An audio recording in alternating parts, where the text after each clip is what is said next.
Estamos hablando sobre los derechos laborales y los beneficios del trabajador.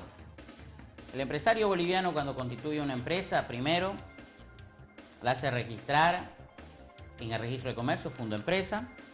Posteriormente se dirige al Servicio de Impuestos Nacionales para sacar su NIT, luego a la Honoral para sacar su patente o licencia de funcionamiento, y piensa que hasta ahí ha cumplido con su función y está legalmente establecida la empresa en Bolivia.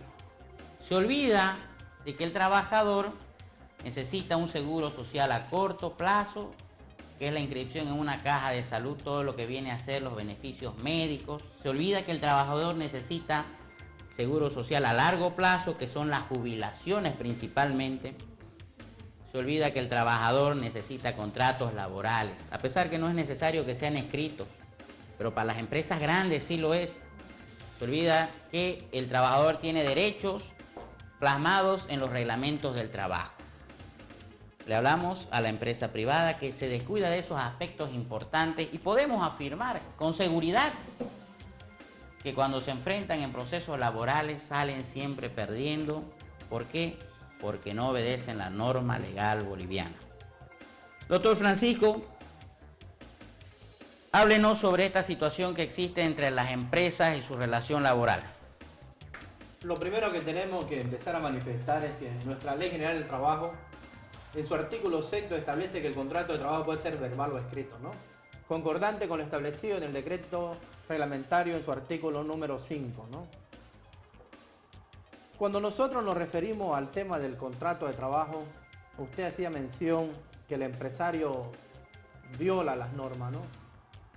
También debemos darle una orientación jurídica al sector empresarial y decirle que una de las últimas tendencias del derecho moderno, de la legislación laboral moderna, es que sí o sí se debe realizar un contrato de trabajo por escrito.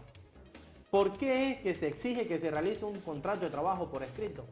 No nos olvidemos que en caso de un conflicto laboral, en caso de una contienda, de un proceso, el trabajador lo puede acusar a su empleador de todo. Es decir, puede decir que no le paga su salario, que nunca le dio su vacación, que no le ha pagado su aguinaldo. Es por ello que se debe tener un buen registro de pago de salario, de otorgación de vacación, de otorgación de aguinaldo, ¿no? Y otros que coadyuven al empresario o al empleador en el momento de un conflicto laboral. Porque muchas veces en la práctica nos podemos topar con casos de que vienen trabajadores, le mienten al abogado o entran en una combinación con el abogado y los prostituyen el artículo 66 del Código Procesal del Trabajo, que es la carga de la inversión de la prueba, ¿no? Hace unos momentos nos acaba de entrar de un docente universitario de la Universidad Udabol que le pregunta al doctor Francisco Echazú: ha sido despedido hace 3 años, le hicieron firmar un contrato de asociación accidental o de cuentas en participación, no le daban seguro social, de salud ni de jubilación, es decir, ni seguro social a corto ni a largo plazo, no habían contrato de trabajo y él marcaba una tarjeta, cumplía horarios, tenía una dependencia laboral. ¿Qué puede hacer esta persona? ¿Puede reclamar jurídicamente sus beneficios sociales? Nuestra legislación del trabajo, dentro del compendio de normas conexas, tenemos el Decreto Supremo 23570 de 1993, ¿no? Y este Decreto Supremo va casado con el 28699, ¿no? Del 1 de mayo del 2006. Ambas normas establecen la relación de trabajo, ¿no? Muchas veces el papel aguanta todo, ¿no? El papel le pueden haber llamado ese nombre que ahorita me manifestaba, ese nombre... Contrato de asociación accidental. Contrato de asociación accidental. Si nosotros vamos y desmenuzamos ese contrato de asociación accidental, vamos a llegar a la conclusión porque no tiene ni pie ni cabeza, ¿no? Porque es lógico que el empresario va a recibir las utilidades, ¿no? Y ese socio accidental, lo vamos a llamar el socio industrial, si quiere, ¿qué va a recibir él? Simplemente el sueldo, su salario, ¿no? Aquí se debe aplicar el principio de la supremacía sobre la realidad aparente. Es decir, que se va a prevalecer los hechos. Si ese docente que usted manifestaba, ese colega, él asiste a su fuente de empleo, tiene un horario de trabajo, tiene una persona a quien uno debe rendirle ciertos informes, ¿no? Son elementos esenciales de un contrato de trabajo, ¿no? Por ello, ese docente tiene todos los derechos laborales y sociales como cualquier otro trabajador, ¿no? Este docente, doctor, la pregunta era, ¿puede interponer una demanda judicial luego de pasados 3 años? Actualmente no hizo nada, dice él, y quiere ver si se le puede restituir sus beneficios, su seguro social a corto y largo plazo, porque supuestamente habían descuentos y él entregaba facturas según lo que puedo apreciar acá en la pregunta. Lo primero que debemos determinar es la fecha del retiro, ¿no? ¿Hace cuánto fue que se retiró, no? Porque ahí no querramos nosotros pretender aplicar la nueva constitución política sobre la renunciabilidad de los derechos del trabajador, ¿no? Porque no establece que es retroactiva, ¿no? En ese sentido, digamos, sobre que los derechos del trabajador son imprescriptibles, ¿no? Hay que ver si vamos a poder adecuarlo de acuerdo al 120, ¿no? De la Ley General del Trabajo, es decir, si ya pasaron más de 3 años, pues lamentablemente prescribieron su derecho, ¿no? O hacer que él haya accionado el derecho, que haya reclamado con una comunicación, con una carta, ese derecho ya no prescribe, ¿no? Bien, doctor. Otra pregunta que se nos viene, que nos han llamado, gracias por llamarnos al 708-75231. ¿Qué es el aguinaldo y cómo se lo establece? Doctrinalmente el aguinaldo está establecido que es un regalo, que es una compensación, que le otorga el empleador a su trabajador, dice, ¿no? Producto del esfuerzo, del sacrificio de este trabajador durante la prestación del servicio durante el año, ¿no? Si es que no alcanza el año, será cancelado por 2/10, ¿no? Nosotros en el país tenemos una ley del aguinaldo, que es la ley del 18 de diciembre de 1944, ¿no? En esa ley establece que toda persona que preste un servicio remunerado, esté bajo la relación laboral, bajo subordinación y dependencia, tienen el derecho al pago del aguinaldo, ¿no? Y el artículo 51 del decreto reglamentario establece que se pierde el derecho al aguinaldo cuando el trabajador haya cometido abuso de confianza, apropiación indebida, revelación de secretos industriales, o cuando lo agrede físicamente a su empleador. ¿Cómo le vamos a pagar a una persona, cómo le vamos a otorgar el derecho del aguinaldo a la persona que me agrede? Si doctrinalmente, conceptualmente dice que es un regalo que le otorga el empleador a su trabajador, ¿no? Correcto. Háblenos, doctor, sobre el trabajo de los menores. ¿Es regido por la Ley General del Trabajo? ¿Es regido por el Código Niño-Niña Adolescente? ¿Qué medidas de protección debe existir? Porque vemos normalmente a niños, jóvenes, adolescentes que trabajan en la calle. Hablando de jóvenes, estamos hablando de personas menores de edad, ¿verdad?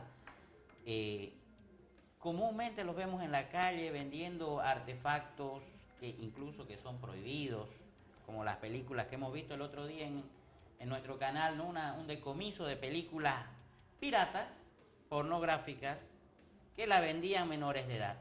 ¿Existe alguna protección jurídica aparte que no sea la Ley General del Trabajo?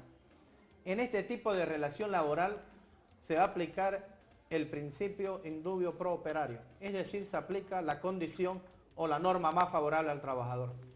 En esta clase de trabajo vamos a aplicar el Código Niña-Niño Adolescente por encima de la Ley General del Trabajo, toda vez que el Código Niña-Niño Adolescente es más protectiva para ese trabajador menor de edad. Cuando nosotros hablamos de un contrato, un trabajador de un menor de edad, lo primero que debemos determinar es su jornada de trabajo. Él debe trabajar de día lunes al día viernes. En el mismo Código Niño-Niño Adolescente nos dice que debe trabajar 8 horas al día. En el mismo Código Niño-Niño Adolescente, el artículo 142 establece que es una obligación que tiene el empleador de mandar a ese menor de edad dentro del horario de trabajo. Es decir, que no lo voy a enviar en la noche a pasar clase o lo voy a enviar al SEMA. Si nosotros le vamos a hacer una deducción lógica jurídica, vamos a llegar a determinar que el menor de edad solo trabaja 4 horas efectivas y 4 horas para su formación académica. También tiene derecho a una vacación, que esa vacación se la otorgará conjuntamente con el calendario escolar, ¿no? Para que él pueda realizar las tareas que se le otorgan en los centros educativos, ¿no?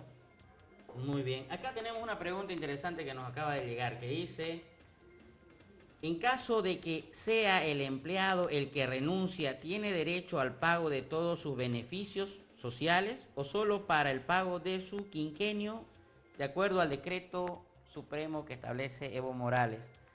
Gracias por escribirnos. Ricardo, se identifica Ricardo Díaz.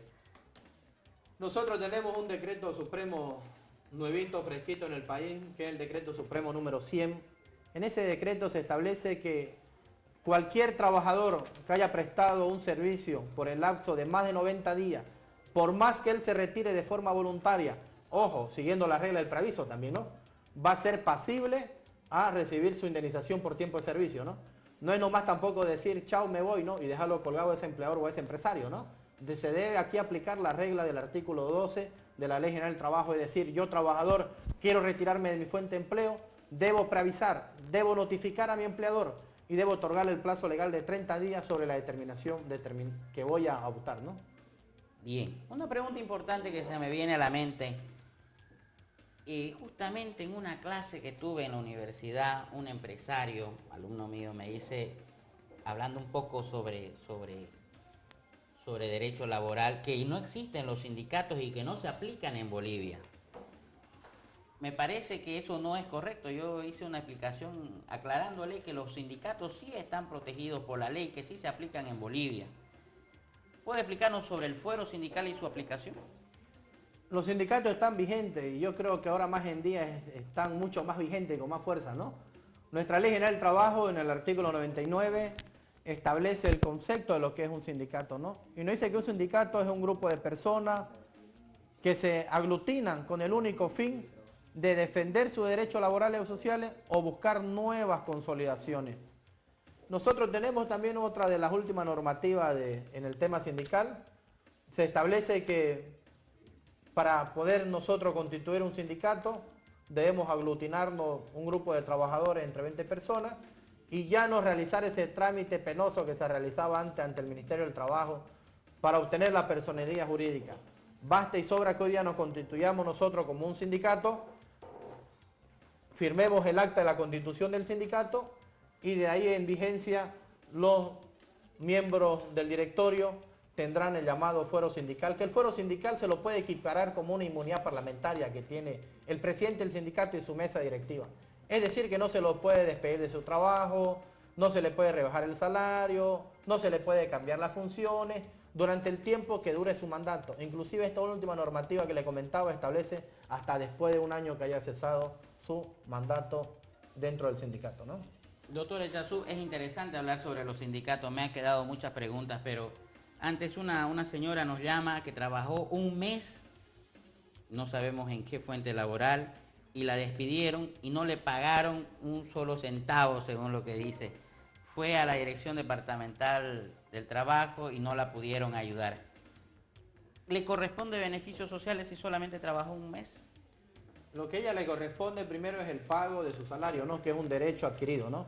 Y ahí hay que determinar la función que realizaba esa persona. Hay que determinar la naturaleza jurídica, si realizaba una tarea propia y permanente dentro de la empresa, si era un trabajo eventual, si era un trabajo, por decir, por temporada, ¿no? Eso es lo primero que debemos nosotros delimitar. Pero sí o sí se le debe pagar el tema de su salario. El día de anteayer hemos visto una noticia lamentable, ¿no?, donde un trabajador fue a reclamar que se le pague su salario y a cambio de eso recibió un disparo, ¿no? Qué interesante. Bueno, otra forma de retribución. Bueno, sin llevarlo a chiste, son situaciones penosas que pasan en nuestro país.